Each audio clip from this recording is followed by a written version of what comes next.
The merging of the PGA Tour and LIV Golf was announced earlier this week. Lawrence Stroll's daughter's wedding was reportedly key in the timeline that saw plans announced earlier this week for the PGA Tour to merge with LIV Golf. 7 weeks of negotiations saw the groundbreaking deal announced, which has shaken the sport, and both parties have the Aston Martin chief to thank for their meet-up in Italy. The deal has caused an uproar within both camps, with most of those affected by the news caught unaware by the joint release on Tuesday after an agreement was signed. However, negotiations have been ongoing since April 18, according to New York Times.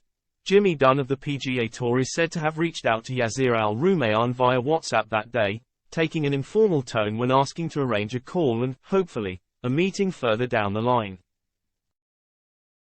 Both agreed not to sign non-disclosure agreements whilst talks were ongoing, with a second meeting between officials coming in Venice, Italy, between PGA Tour Commissioner Jay Monahan and Al-Rumayyan.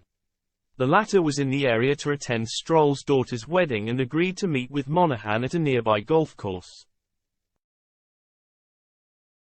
The meeting proved vital in an overall agreement being reached, with both parties coming away from their conversations encouraged by the discussions and willing to meet further down the line.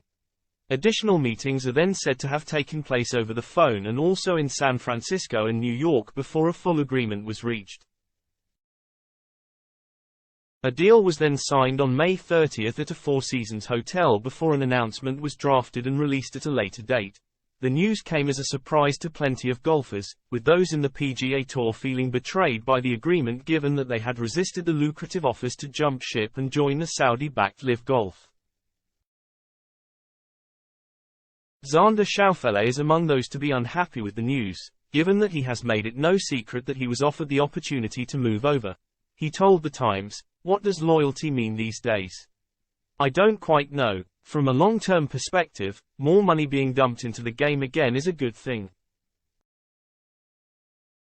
The product was always going to be better with the LIV Golf as we know, the major winners, all included, but trying to put my own emotions and sentiments on the matter aside is going to be hard.